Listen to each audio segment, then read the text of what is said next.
요한일서를 우리가 계속 봅니다. 사실 성령의 감동에 의해서 이 말씀이 기록되고 이 말씀을 교회들에게 회람을 시키면서 성도들로 하여금 이 두루마리로 된 이 말씀을 교회가 이제 읽습니다. 그럼 이제 이렇게 이제 설교를 듣는 거예요.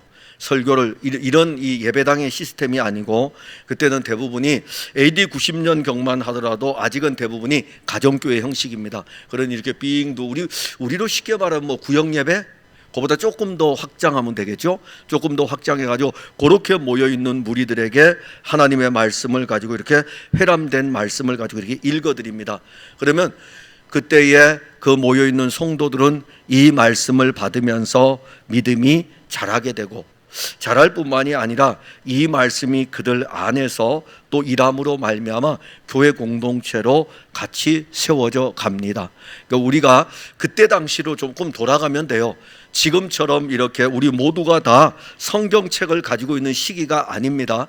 이 말씀은 두루마리로 되어 있어가지고 교회들마다 이렇게 회람이 되던 시대였고, 콘스탄티누스 황제 때에 기독교가 공인이 되고 성경이 이제 기록이 됐을 때에 이 성경책 한 권의 값이 막 몇 억씩, 오늘날로 환산하면 몇 억 정도예요. 그러니 성경을 누구든지 사서 읽을 수 있는 그런 책은 아닙니다. 근데 오늘은 인쇄 이 활자로 인해 가지고 성경을 누구든지 가질 수 있고 누구든지 읽을 수 있습니다. 그런데 참 성경을 가지고 있다고 해서, 자, 이게 믿음은 성경을 가지고 있으므로 이렇게 돼 있지 않죠. 믿음은 성경책을 가지고 있으므로 믿음이 우리에게 오는 게 아니고, 믿음은 들음에서 나고 들음은 그리스도의 말씀으로 말미암느니라. 그러니 성경을 여러분들이 아무리 가지고 있어도 이 성경 말씀을 들을 수 없으면 믿음이 우리에게 생길 수가 없습니다. 집에 가지고 장식용 집에 이렇게 갖다 두어도 이 성경의 말씀을 듣지를 못하면, 즉 듣는다는 것은 실질적으로 눈으로 보고 이 말씀을 듣기도 하고 말씀이 풀어질 때에 설교를 통해서 듣기도 하고 그러는 중에 우리 안에 믿음이 생기는 것입니다. 근데 이렇게 덮어놓고는 결코 믿음이 생기지를 않습니다. 믿음은 들음에서 나는 거예요. 자주자주 듣고 자주자주 그리스도의 말씀이 우리 안에 와야 됩니다. 그런데 왜 그럴까요? 사실 씨 뿌리는 비유를 우리가 보게 되면은 씨가 이렇게 뿌려질 적에 길가에 떨어지기도 하고, 그리고 돌짝밭에 떨어지기도 하고, 가시덤불에 떨어지기도 하고, 옥토에 떨어지기도 하고, 그러니 이 네 가지의 밭이 우리의 모습이에요. 그러니까 우리는 얼마나 변하는지 몰라요. 어떤 때에는 막 길가와 같아요. 어떤 때에는 돌짝밭 같아요. 어떤 때에는 가시덤불 같아요. 그런데 사실 열매를 맺을 수 있는 것은 4분의 1밖에 안 돼요. 4개의 비유기 때문에 딱 하나예요. 그만큼 이 말씀이 우리 안에서 열매를 맺는다는 것이 그리 쉬운 건 아닙니다. 그만큼 우리가 그 말씀을 받을 때에 이 말씀을 받는 이 자체가 안 돼 있어요. 한번 여러분들을 돌이켜 보세요. 1년 52주입니다. 이 52주 중에서 여러분들이 하나님의 말씀을 제대로 듣는 것이 몇 번입니까? 그럼 4분의 1, 주일 52주 중에서 주일날 예배를 드리러 와서 13번 정도만 제대로 들어도 30배, 60배, 100배의 열매가 열리게 돼 있다고요. 근데 그 13번 정도도 제대로 못 듣는 거죠. 아니, 그냥 산술적으로 하는 이야기입니다. 어떤 사람은 52주 다 말씀 잘 듣는 분도 있어요. 어떤 사람은 아예 52주 동안요 길가에 떨어지는 그 말씀일 수도 있습니다.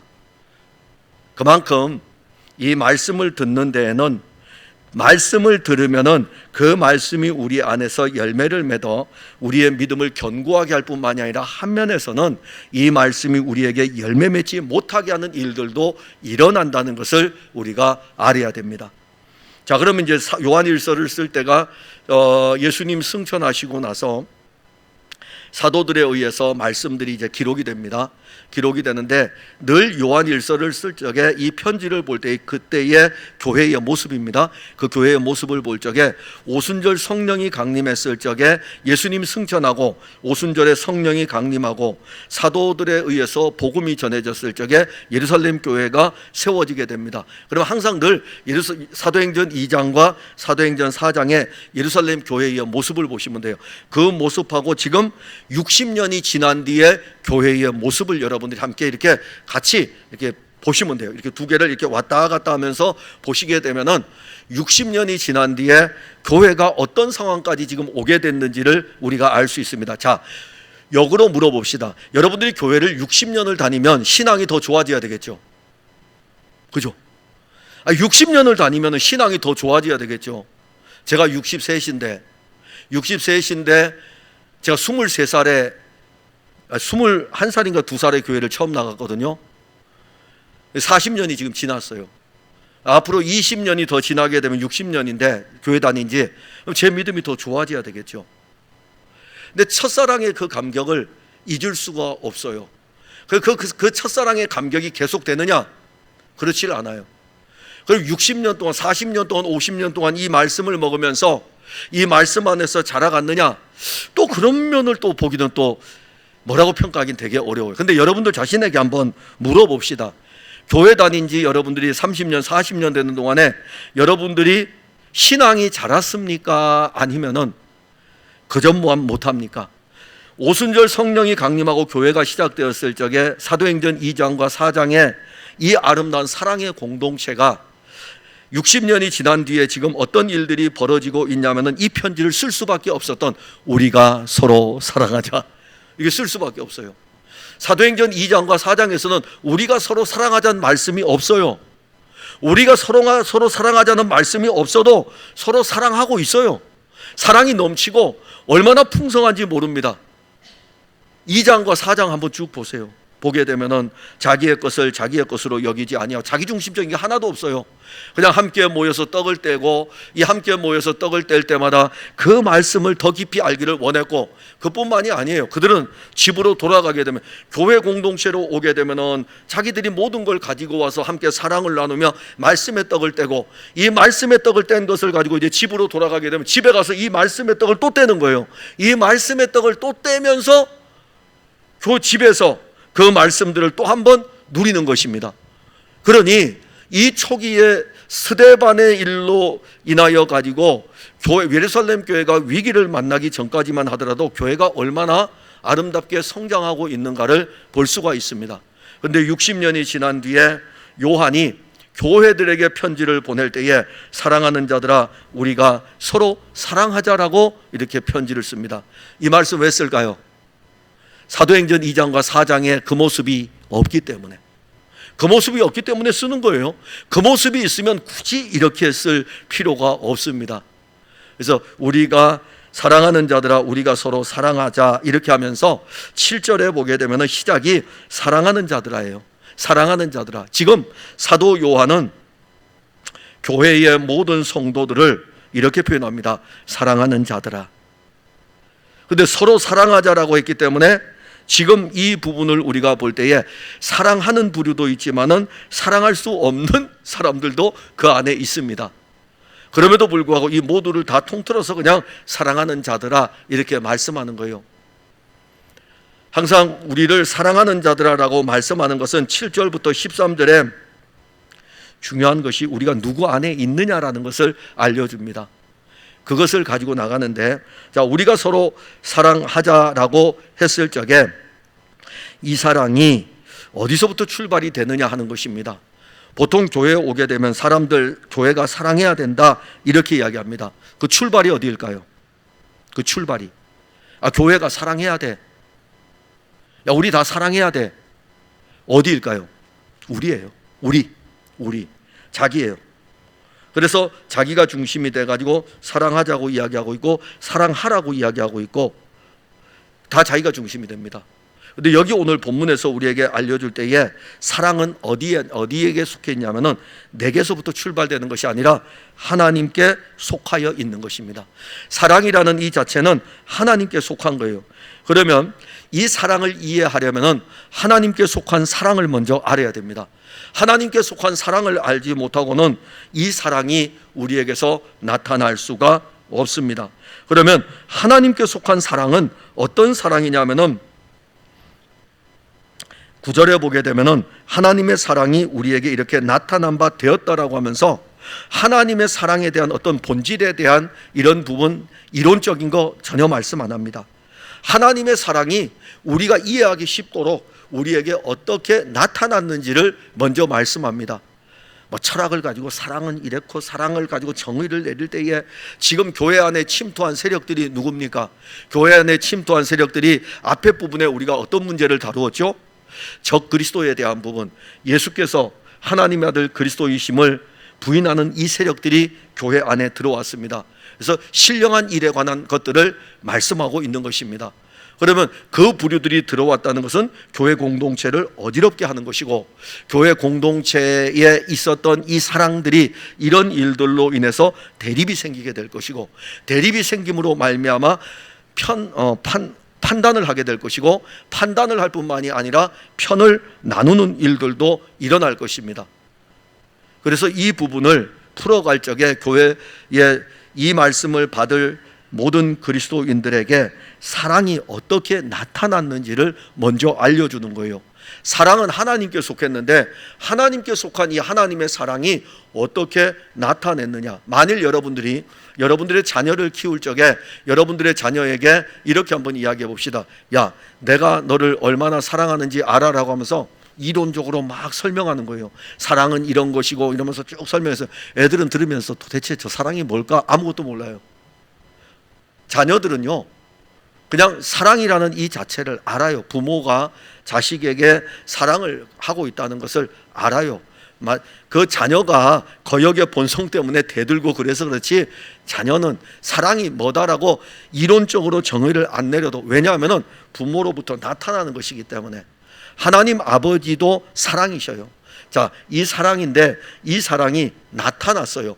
숨겨져 있는 것이 아닙니다. 보여진 것입니다. 어떻게 나타났냐면은 자기의 독생자를 세상에 보내신 거예요. 쉬운 겁니다.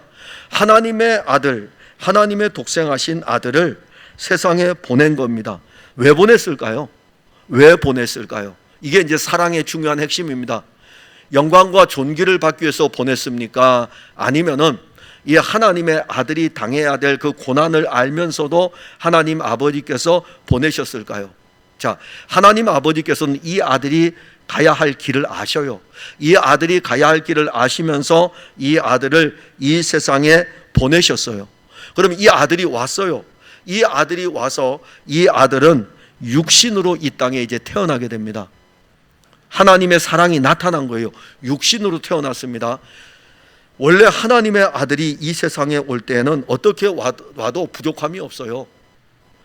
하나님의 아들이 재림할 때는 어떻게 올까요? 영광 가운데 재림하시잖아요. 하늘의 천군과 천사를 대동하고 하나님의 아들이 이 땅에 오시는 거 아닙니까?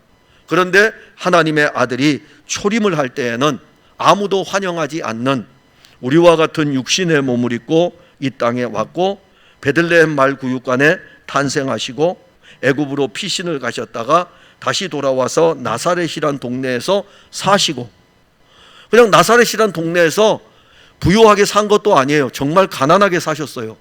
가난하게 사셨어요. 이름 없이 사셨어요. 나사렛이란 동네에서 이름 없이 사셨어요. 이름 없이 사시다가 30살까지 그렇게 사시고, 30살까지 사시던 그 하나님의 아들이 이제 30살이 넘어서 하나님의 아들의 이 복음을 증거하는 것입니다. 그런데 이 하나님의 아들의 복음을 증거할 때에도 그 하나님의 아들이 육신을 입고 살았던 이 3년의 공생의 사역도 그에게는 여전히 사람들로부터 인정을 받고 사람들로부터 부귀와 영광을 받는 그런 삶이 아니고, 가난한 자들과의 삶이었고, 인자는 머리 둘 곳이 없는 그러한 삶이었습니다. 그리고 십자가를 지셨어요. 이게 하나님의 아들이, 하나님께서 우리를 사랑하셨는데 하나님이 우리를 사랑하신 것을 이렇게 나타내셨는데, 이렇게 나타내신 것은 바로 독생자를 세상에 보내신 거예요. 자, 그러면 독생자를 세상에 보내서 하나님의 아들이 그렇게 살게 하신 이유가 있을 거 아닙니까? 9절에 보면 그로 말미암아 우리를 살리려 하심이라. 우리를 살리기 위해서예요. 다른 거 하나도 없어요. 우리를 살리기 위해 가지고. 그럼 우리는 어떤 존재입니까? 에베소서 2장 1절에 표현된 대로 허물과 죄로 말미암아 죽었던, 즉 우리는 아담의 본성을 가지고 태어났기 때문에 아담의 모든 자손들은 이 땅에 태어날 때에 허물고 죄로 말미암아 죽었던 자들이에요. 죽었던 이 자들이 스스로는 살 수가 없습니다. 영원한 하나님의 진노의 형벌을 받을 수밖에 없습니다. 그런데 허물과 죄로 말미암아 죽었던 우리를 살리기 위해 가지고 하나님이 하나님의 아들을 이 세상에 보내신 것입니다. 이게 아버지의 사랑이에요. 누가 그렇게 할 수 있겠습니까? 만일 여러분들의 자녀를 다른 사람을 살리기 위해서 보내라 그러면은 누가 보내겠습니까? 영광스러운 자리도 아니에요. 낮고 천한 자리로 내 자식을 보내야 돼요. 저도 자녀가 셋이 있는데 저는 제 자녀 셋을 낮고 천한 자리로 보내고 싶지 않아요. 제 자녀들이 왜 낮고 천한 자리로 가야 됩니까? 제 자녀들이 잘 되기를 바라지. 부모로서 제 자녀가 잘 되기를 바라지. 누가 자기 자녀가 낮고 천한 자리로 가는 것을 원하는 부모가 있겠습니까? 그런데 하나님은 그렇지 않아요. 하나님은 독생하신 그 아들을 낮고 천한 우리와 같은 모습으로 이 땅에 보내셨어요. 그런데 이유가 있어요. 우리를 살리기 위해서. 그럼 우리가 얼마나 대단하다고 우리를 살리려고 했을까요? 근데 우리는 대단한 것이 하나도 없어요. 아무것도 할 수 없는 우리들이에요. 그럼에도 불구하고 하나님은 하나님의 독생하신 아들을 우리를 살리기 위해 가지고 보내신 거예요. 그게 사랑입니다. 나타나 보여주신 거예요. 그러니까 하나님의 사랑이 우리에게 이렇게 나타난 거예요. 나타났고 우리에게 온 것입니다. 그러니 이 사랑이 얼마나 큽니까? 그러면 이제 우리가 사랑이라는 것을 이야기할 적에 우리가 누구를 사랑하는 것에 대해서 함부로 자랑하거나 이야기할 필요가 없어요. 우리가 사랑하면 얼마나 사랑하겠습니까? 다른 사람보다 요만큼 더 사랑하겠죠. 요만큼 더 사랑하는 걸 이만큼 사랑하는 것처럼 부풀리는 게 우리 아닙니까? 하나님의 사랑은 우리가 무엇으로 표현할 수 없을 정도로 독생하신 아들을 우리를 살리기 위해서 보내신 사랑인데, 이 사랑에 나타난 바가 우리에게 왔습니다. 그리고 10절에 보면 사랑은 여기 있다. 사랑은 어디 있냐면은 거기 있는 거예요. 아버지가 독생자를 보내셔가지고 우리를 사랑하신 거, 우리를 살리신 거. 아버지가 그 아들을 보내서 이 아들이 고난을 받고 이 아들이 고난을 받음으로 말미암아 아버지께서 이 아들을 통해서 우리를 살리신 거. 사랑은 여기에 있는 것입니다. 내게, 우리 개인에게 있는 것이 아니라 사랑은 여기에 있는 거예요. 그러면 여기에 있다는 것은 사랑의 실제가 어디서부터 시작되냐면은 하나님이 보내신 하나님의 아들 그리스도, 여기에서 사랑이 출발되고 사랑이 시작되는 것입니다. 그래서 10절에 또 기록합니다. 우리가 하나님을 사랑한 것이 아니요 하나님이 우리를 사랑하셨다. 자, 이제 더 가까이 나갑니다. 하나님의 사랑이 이렇게 우리에게 나타났다 이겁니다. 그러면 이제 우리는 이렇게 생각합니다. 우리가 하나님을 사랑한다고. 율법은 뭐죠? 율법. 자, 율법에 대해서 언급할 때 율법을 다 이야기하면 우리는 뭐 애우지도 못해. 근데 율법은 아주 우리에게 쉽게, 예수님은 참 멋있는 분이셔요. 예수님은 성경을 너무 잘 푸는 것 같아요. 율법에는 뭐라 되어 있느냐 이렇게 물어보면은, 자, 율법에는 딱 예수님이 답을 줘요. 하나님을 사랑하는 것과 이웃을 사랑하는 것, 딱 두 가지예요. 여러분들 혹시 세례 받을 때에, 우리 때는 그랬어요. 세례 받을 때에 십계명도 외우라 그랬거든요. 주기도 외우라면 제일 쉬운 건 주기도. 그 다음에 그거보다 조금 더 긴 거 사도신경, 조금 그래도 그래요. 그런데 십계명까지 들어가면 이제 머리가 복잡해져요. 너무 많아요. 그럼 뭘 십계명까지 다 외우라 그러지? 그러면서 우리 세례 시험 치르고 그러잖아요. 저희들 그 신학교 다닐 적에 반드시 패스해야 될 과목이 있어요. 학점과 별개로. 그게 뭐냐면은 성경 시험이에요. 신학교 2학년 때부터 성경 시험을 보는 자격이 주어집니다. 그래서 2학년 1학기 때부터 주어지기 때문에 2학년 때 성경 시험을 통과를 하면은 3학년 때 논문 쓰는데 아무 지장 없어서 2학년 때 보는 사람이 있고, 어떤 사람은 3학년 때 봐도 돼 라고 성경 시험을 우습게 여기는 경우가 있어요. 근데 성경 시험을 볼 때마다 1학기가 항상 어려워요. 왜냐하면 2학기에는 구제의 의미로, 그것마저 3학년 2학기 때 시험 친 사람이 떨어지면 졸업을 못하기 때문에 좀 쉽게 내지만 1학기 때는 항상 어려워요. 그래서 2학년 1학기 때 시험을 보는데, 저는 2학년 1학기 때 봤어요.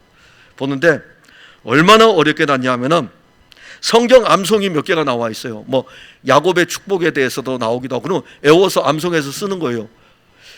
이걸 쓸 적에 아니면은 에 이런 거 하나 틀려도 쫙 거요. 그대로 쓰라 이겁니다. 아니 의미가 맞는데 단어가 틀렸으면 몰라도 안 먹혀요. 무조건 성경이랑 똑같이 써야 돼요. 쫙 걷습니다. 자, 그걸 보면서 이 성경 시험을 누가 통과하랴. 성경 시험. 그래서 학생들에게 남는 건 뭐냐면 성경 시험 1학기 거는 어렵다. 그래서 2학기 때 보자. 그런 것들이 이제 형성이 됩니다. 율법을 여러분들에게 말씀합니다. 율법을 여러분들 다 지켜야 됩니다. 율법은 하나님 사랑과 이웃 사랑입니다. 그럼 여러분들은 율법을 지키기 위해서 노력하고 열심히 살겠죠. 그래서 나오는 것이 뭡니까? 하나님을 사랑하고 마음과 뜻과 성품을 다하여 주 너의 하나님을 사랑하고. 해보셨습니까? 혹시 이게 되는 분 혹시 계세요? 마음과 뜻과 성품을 다하여 하나님을 사랑하는 것이 되는 분 혹시 계셔요? 이 법을 왜 줬을까요? 너에게는 사랑이 없다 이겁니다. 주 너의 하나님을 사랑하라고 했는데 마음과 뜻과 성품을 다하여 주 너의 하나님을 너는 사랑할 수 없다 이겁니다. 그러면 주 너의 하나님을 사랑하라고 했을 때에 하나님 내가 아무리 해봐도 안 됩니다. 내가 행동으로 해보는데 좀 갈 것 같은데, 근데 마음은 또 멀고, 근데 뜻을 세워서 하려더니 이 뜻은 안 세워지고, 도저히 하나님을 사랑할 수 없습니다. 이게 바로 율법을 준 하나님의 뜻입니다. 근데 유대인들은 그걸 모르는 거예요. 몰라가지고 하나님을 자기들이 사랑할 수 있다고 생각하고, 하나님이 우리에게 사랑하라고 했기 때문에 우리가 열심히 사랑하자라고 하니까는 하면 할수록 무엇이 걸립니까? 자기들이 그 사랑에 대해서 채워지지 않으니까 종교로 결국 가는 거예요. 종교로 가다 보면은 내가 이만큼 사랑했기 때문에 하나님은 내 사랑을 받아줬을 걸, 자기 신앙의 착각 속에 빠지는 것입니다. 그리고는 뭘 하죠? 평가하는 거예요. 왜 나처럼 사랑하지 않아? 왜 하나님 이렇게 사랑하지 않아? 그런데 오늘 여기 우리에게 10절에 사랑은 우리들에게 있는 것이 아니라 여기 있다 이겁니다. 누구에게? 하나님 아버지에게 있는 거예요. 너희들은 사랑할 수 없기 때문에 내가 이 사랑의 본질이고 이 사랑의 실제이기 때문에 내가 너희들을 어떻게 사랑하는지를 알려주는데, 독생하신 아들을 너희에게 이 세상에 보내주고 그가 너희를 살린다. 그럼 누가 죽어야 되죠? 죄인인, 허물과 죄로 말미암아 죽었던 우리를 살리려면 하나님의 아들이 죽어야 돼요. 이게 사랑이요. 사랑은 여기 있는 것입니다. 그러니까 우리가 교회에서 하나님의 사랑을 위해서 우리가 살자, 그렇게 여러분들이 구호를 내세울 필요 없어요. 사랑은 거기 여러분들에게 있는 것이 아니라 하나님에게 있습니다. 하나님에게. 사랑은 여기 있고, 그 다음에 10절에 우리가 하나님을 사랑한 것이 아니요 하나님이 우리를 사랑하신 것이다. 답이잖아요. 우리가 하나님을 사랑한 것이 아니에요. 그러니 여러분들이 지금까지 하나님을 사랑했다고 고백하는 그 고백들이 어떤 면에서 보면 하나님이 보실 때에는 참 위선적인 모습도 있지만 그냥 그리스도 안에서 다 용납해 주신 거예요. 그리스도가 없이는요 이걸 받아줄 수가 없습니다. 저도 많이 고백하죠. 그래서 저도 예전에 이런 적이 있어요. 옛날에 병원 생활할 적에 너무너무, 그때는 뭐가 사로잡았냐면 이거예요. 사랑. 그냥 하나밖에 없어요. 하나님이 저를 사랑한다. 그래서 병원을 거닐면서 맨날 울었어요. 너무너무 그 사랑이 좋아가지고. 그래서 기도할 때 그랬어요. 하나님, 내가 주 앞에 설 때에는 주님이 저에게 한마디 이야기만 하라 그러면은 예수님 사랑합니다, 이렇게 한다 그랬어요. 근데 지금 돌이켜 이렇게 보니까는 그 감격이 지금까지 있느냐 이겁니다. 그때죠 뭐. 그때예요. 그때는 예수님 사랑합니다라고 그렇게 감격적으로 고백할 수 있고 기도하면서 그렇게 했다가 지금 와서 그 말씀을 너 지금도 그 이야기 할 수 있어? 그러면 그때의 그 감격이 없어요. 예수님 사랑합니다라고 할 수는 있지만은 그때의 그 감격이 없다니까요. 우리가 하나님을 사랑하는 이것은 사실 할 수 없는 거예요. 사랑은 하나님이 우리를 향해서 하나님이 사랑하신 것입니다. 그래서 그 사랑을 더 실제적으로 표현하죠. 앞에서는 독생자를 세상에 보내심은 그로 말미암아 우리를 살리려 하심이라. 우리에게 생명을 주기 위해서이고, 또 하나 10절에서의 사랑은 뭐냐 하면은 우리 죄를 속하기 위해서 하나님의 아들이 화목 제물이 되셨다. 이거 보내셨는데, 하나는 보내심의 이 사랑을 통하여 가지고 죽은 자를 살리는 것이고, 또 하나의 사랑은 보내심으로 말미암아 우리가 죄인인데 이 죄를 깨끗하게 하기 위해서 하나님의 아들을 이 땅에 보내서 화목 제물이 되게 하신 것입니다. 그러면 화목 제물은 뭐냐 하면은 하나님과 인간 사이에 이 관계가 딱 단절된 사건이 있습니다. 그 사건은 죄입니다. 죄. 이 문제가 해결되지 아니하면 하나님과 우리 사이는 결코 만날 수가 없습니다. 즉, 죄 문제가 해결되지 않고는 율법이 여기에 있어서는 해결이 안 돼요. 죄 문제가 해결되지 않으면 하나님과 우리는 영원히 이렇게 원수예요. 영원히 원수인데 우리 편에서는 죄인이기 때문에 죄 문제를 해결할 수 없잖아요. 죄인이기 때문에 죄 문제를 해결할 수 없는 겁니다. 만일 우리가 의인이었다면 죄 문제를 해결할 수 있어요. 그런데 우리는 죄인이기 때문에 아담이 범죄하였기 때문에 그 죄를 그대로 가지고 있기 때문에 죄의 문제를 해결할 수 없습니다. 그러면 누가 해결해야 됩니까? 하나님이 그 아들을 보내신 거예요. 누구의 모습으로? 죄인인 우리의 모습으로 와서 죄 없는 이분이 아담의 본성으로 태어난 게 아니잖아요. 마리아와 요셉이 결혼해가지고 관계를 가지고 태어난 분이 아니고 성령으로 말미암아 동정녀 마리아의 몸에서 잉태하셨기 때문에 죄 없는 육신의 모습으로 와서 이분이 죄 없는 분인데도 십자가를 지시잖아요. 그럼 누구의 죄를 지냐 이겁니다. 우리의 죄를 지는 거예요. 우리의 죄를 왜 지십니까? 죄 없는 그분이 우리의 죄를 지기 때문에 우리의 죄는 없어지는 거예요. 그러면 하나님의 아들은 우리의 죄를 지고 우리가 받아야 될 죽음의 형벌을 그분이 받으시는 것입니다. 십자가에 달려 죽는다는 것은 우리가 받을 죽음의 형벌을 하나님의 아들이 십자가에서 받으시는 거예요. 이 십자가의 죽으심으로 말미암아 그분이 하나님과 우리 사이에 원수가 되었던 것을 하나가 되게 하신 거예요. 즉 하나님과 우리 사이가 멀어져 있던 것을 이제는 가까이 하셨고, 그리고 우리는 예수 그리스도를 우리의 화목제물이 되신 예수를 통해서 그리스도를 통해서 하나님과 만날 수 있게 된 것입니다. 이것이 바로 사랑이에요. 자, 하나님의 사랑이 있는데 이 사랑이 이렇게 나타나서 우리를 살리는 것과 죄의 문제를 해결하는 부분을 말씀하십니다. 그래서 11절에 또다시 이야기합니다. 사랑하는 자들아, 또 이야기 7절에서와 같이 하나님이 이같이 우리를 사랑하셨은즉 우리도 서로 사랑하는 것이 마땅하도다 라고 말씀하는데, 자, 여기 이제 우리가 잘 알아야 되는 것은 하나님이 이같이 우리를 사랑하신 그 사랑이 우리에게 있기 때문에 우리는 서로 사랑하는 관계라는 것을 알려주는 거예요. 사랑의 관계라는 것입니다. 자, 육신으로 아브라함의 자손이 된 이스라엘 공동체도 한 공동체로 사랑의 공동체인데, 하물며 하나님의 아들 그리스도를 통해 가지고 새로운 생명을 얻어 살리심을 입은 새로운 생명을 가지고 있고, 죄의 문제가 해결된 이 공동체의 이 생명의 공동체는 어떤 공동체이겠느냐? 서로 사랑하는 것이 마땅하다라고 하는 사랑의 공동체인 것입니다. 그러면 이제 이걸 그러면 우리 쪽에서 사랑할 수 있는 것들이 있느냐라는 부분에서 아니라 그러잖아요. 사랑은 여기 있다 이겁니다. 이게 하나님 아버지께 있는 것이고 아버지께서 우리에게 나타내 보여주신 것이고, 그리고 이제 성령이 우리에게 오셔가지고 사도행전 2장과 4장을 이루었을 때에 사도행전 2장과 4장은 사랑의 공동체의 모습을 보여주었습니다. 얼마나 놀라운 일입니까? 저는 설교자예요. 그리고 목회자입니다. 제가 목회자로서 우리 성도들과 함께 하나님의 나라의 일들을 이루어갈 때에 저는 사도행전 2장과 4장이 이루어지기를 정말 원해요. 정말 원합니다. 그런데 사도행전 2장과 4장이 안 이루어져요. 안 이루어져요. 꼭 이 안에는 사도행전 2장과 4장의 모습하고 요한일서 4장의 모습하고 다 섞여져 있어요.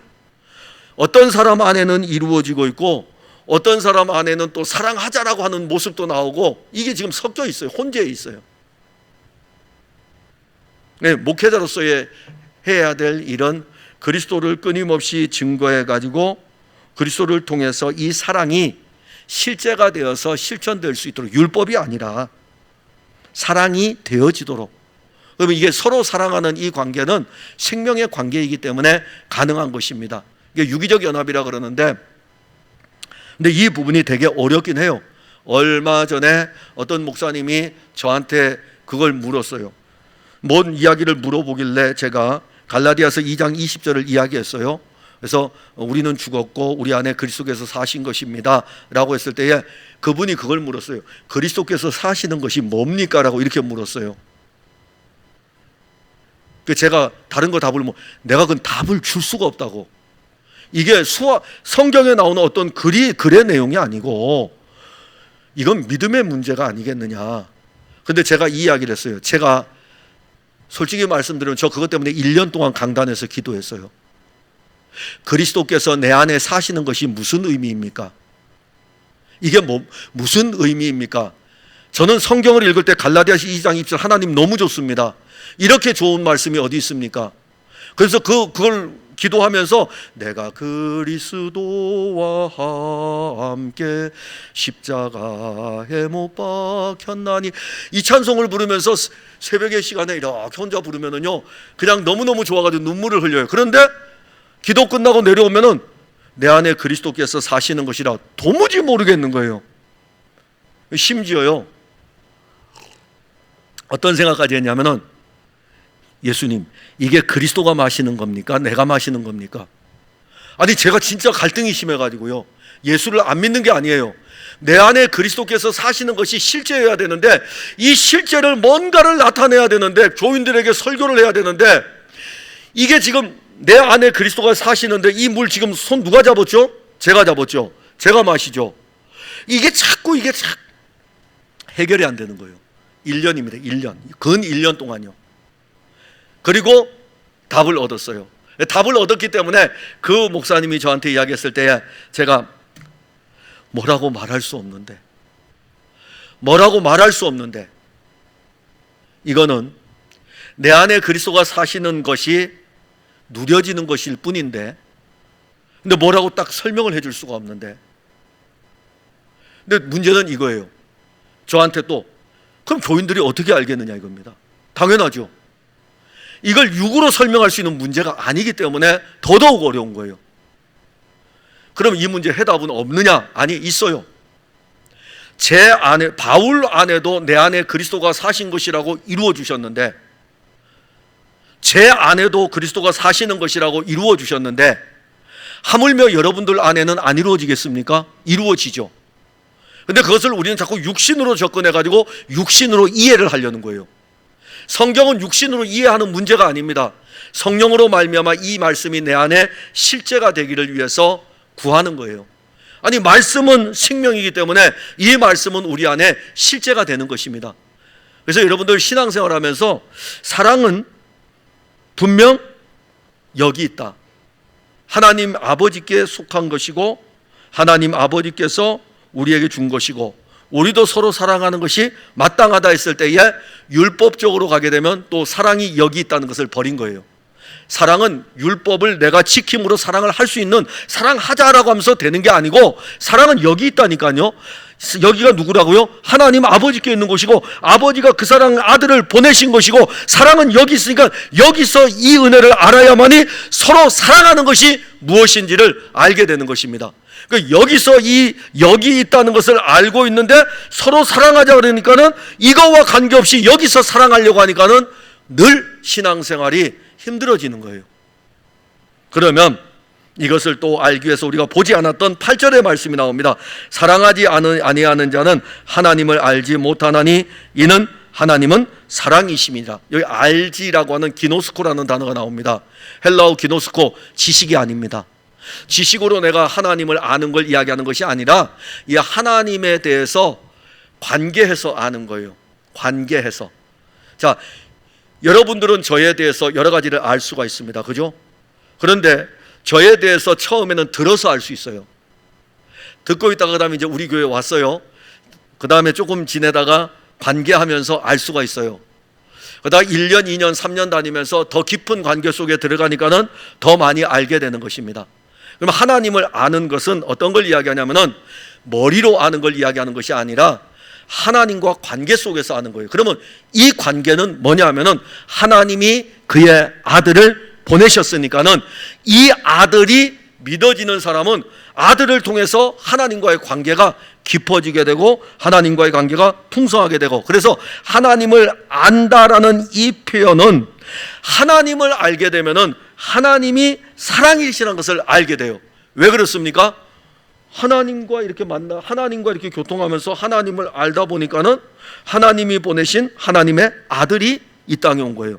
하나님의 아들이 이 땅에 와서 하나님의 아들을 보게 되니까는 나를 본 자는 아버지를 보았다고 하니까는 아버지의 사랑이 얼마나 큰가를 알게 되고 교통의 은혜가 이렇게 풍성합니다.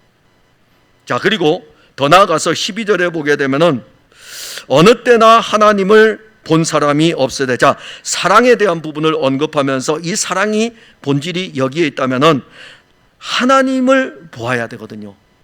사랑을 하려면은 하나님을 알아야 되고 하나님을 알려면 하나님을 보아야 되고, 근데 어느 때나 하나님을 본 사람이 없다 이렇게 말씀해요. 맞습니다.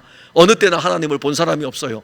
이 요한이 이 편지를 쓸 때에 지금 교회 공동체는 지금과는 다릅니다. 유대주의적 사고를 가진 세력들도 있고, 유대인들은 어떻게 해요? 하나님을 어떻게 봅니까? 유대인들은 하나님을 볼 수 있는 자체가 없어요. 그래서 하나님의 아들이 육신을 입고 와서 예수님께서 말씀하실 때에도 유대인들에게 잘 알 수 있도록 이해해 준 거예요. 야, 하나님을 볼 수 없지. 근데 나를 본 자는 아버지를 보았어 이렇게 말씀하시는 거예요. 나를 본 자는. 왜냐하면 그 말씀은 뭐냐면 내가 아버지의 독생하신 아들인데 아버지의 품속에 있다가 내가 이 땅에 왔기 때문에 나와 아버지는 하나이기 때문에 나를 본 사람은 아버지를 본 것이야 이렇게 말씀한 것입니다. 근데 유대인들이 그 말씀을 이해할까요? 이해를 못하는 것이죠. 예수님 자신이 하나님의 아들이기 때문에 이 부분을 언급을 했습니다. 그런데 어느 때나 하나님을 본 사람이 없으되 만일 우리가 서로 사랑하면, 자, 만일 우리가 서로 사랑하면, 그러면 이 사랑이라는 이 관계를 통해서 하나님이 우리 안에 거처를 두시고 그리고 우리 안에서 그의 사랑이 온전히 이루어지게 되면 그 사랑으로 말미암아 우리도 사랑할 수 있게 되고, 자, 하나님의 사랑이 우리에게 이렇게 나타났고 이 나타난 이 사랑이 우리 안에 거하게 되면은 이 사랑으로 말미암아 우리는 서로 사랑하게 되는데 13절에 가게 되면 우리 안에 거처를 이루는 이 일들을 누가 하신다고요? 그의 성령을 우리에게 주심으로 우리가 그 안에 거하고 그가 우리 안에 거하는 줄 아시느니라. 그래서 거처의 이 놀라운 의미는 하나님이 그의 아들을 보내셨고 그의 아들을 우리 안에 거하게 하실 때에 그의 영으로 우리 안에 거하게 하시고 우리는 그 안에 거함으로 말미암아 그 사랑이 우리 안에 거하여 가지고 우리가 서로 사랑하는 것입니다. 이게 바로 기독교의 놀라운 진리. 그래서 오순절, 그러면 이 사건을 우리가 볼 수 있습니까? 라고 했을 때 바로 사도행전 2장과 4장입니다. 사도행전 2장에 오순절 성령이 강림합니다. 그리고 베드로와 요한을 통해서 말씀이 증거되어집니다. 저들에게 회개의 복음을 전파하고 믿는 자의 수가 3,000명이나 됩니다. 3,000명이 되고 이들이 모입니다. 이들이 모이는데 이 모일 때에 어떻게 옵니까? 이들이 모일 때 사랑이 그냥 흘러가요. 다 흘러가요.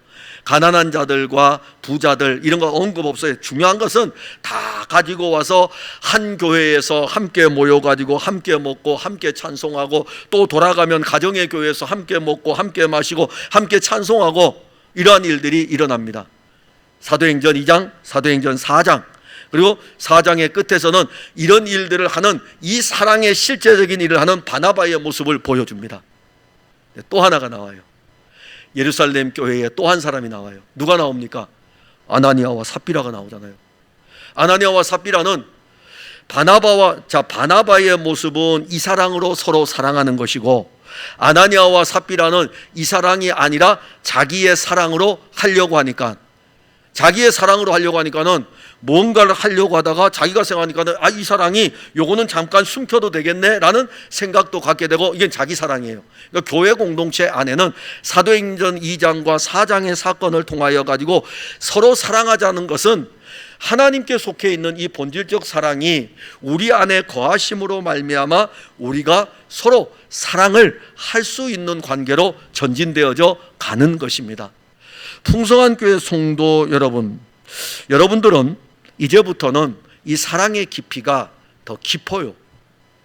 그리고 여러분들 안에 향한 사랑의 이 깊이가 깊이 들어가면 들어갈수록 여러분들을 통해서 하나님의 사랑은 더욱더 확장되어져 갑니다. 만일 이걸 율법으로 여러분들에게 행하자 했을 때에 여러분들은 이럴 거 아닙니까? 교회 오면은 맨날 그런 거 하자 그래. 교회 오면은. 그러니까 오늘날 교인들이 그런 생각을 가지고 있어요. 교회 오면은 뭔가를 하라고 이렇게 이야기한다고. 교회 오면 예수님 좀 잘 믿으세요. 제가 부탁드립니다. 제발 예수님 좀 잘 믿으세요.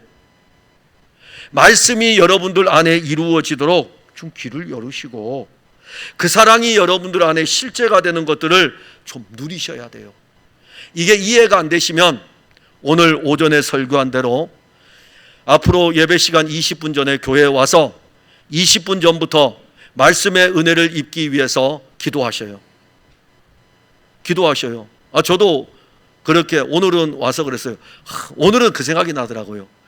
저 콘크리트 같은 저 백성들을 누가 깰 수 있을까? 저는 나름대로 설교를 준비한다고 열심히 준비하는데, 그러다 보면 솔직히 목회자들 속에서도 이 얼마나 어렵겠어요. 오늘은 그 생각이 들어가는 거예요. 와서 있는데, 주님, 저 콘크리트 같은 저거를 깰 수 있는 분은 성령만이 하십니다. 성령이 말씀이 전해질 때에 그냥 저 콘크리트 같은 저 마음을 확 깨트려 버려가지고 말씀이 그들 안으로 들어가도록 일하셔야 됩니다. 오늘은 그 기도를 했어요. 몰라요. 몇 명들 안에 들어갔는지는 제가 알 바 아니고 성령이 하시는 일이니까. 여러분들이 이 말씀이 여러분들 안에 사랑으로 풍성하든지 어떤 거 채워질 때에는 내가 아니라는 거예요. 사랑이 여기 있는데 여기 있으면 뭐합니까? 여기 있는 이 사랑이 여기까지 와야 되잖아요. 그러면 누가 와야 돼요? 성령이 우리 안에 이걸 가져오면 이 안에서 그 사랑이 여기 있던 것이 이제 여기 왔어요. 여기 왔으니 이 사랑이 어떻게 되겠습니까? 불이 타겠죠. 불이 타니까 율법으로 사랑하는 것이 아니라 그리스도의 사랑으로 사랑할 수 있는 것입니다. 이런 것들이 우리 풍성한 교회 공동체 안에 있기를 바랍니다. 기도하겠습니다. 하나님 은혜를 감사합니다. 주 예수 그리스도를 사랑합니다. 사랑은 여기 있다고 했습니다. 우리에게 있지 않습니다. 우리가 사랑을 흉내낼 수 있고 하나님의 사랑의 상대적 모습으로 갈 수도 있지만은 우리는 절대적 사랑을 할 수 없습니다. 사랑은 여기 있다고 말씀하시면서 우리를 그 사랑 안으로 이끌어 가시고 우리 안에 성령으로 말미암아 그 사랑을 주시고, 그리고 이제 그 사랑이 우리 안에 있어 하나님 아버지께서 독생자를 주신 그 사랑이 우리 안에 있어 우리를 살리셨고 우리의 죄의 문제를 해결하셨기에 그 사랑이 우리로 하여금 그리스도의 사랑을 또 이루어가게 하십니다. 원하옵기는 풍성한 교회 모든 성도들 안에 율법을 따라 사랑하는 것이 아니라 사랑은 여기 있다라고 말씀하신 하나님의 사랑의 이 모든 본질을 성령으로 말미암아 가지고 그 사랑으로 말미암아 우리도 이웃을 사랑하는 대로 또한 사용되고 또 그렇게 쓰여질 수 있도록 도와주시옵소서. 예수님 이름으로 기도하옵나이다. 아멘.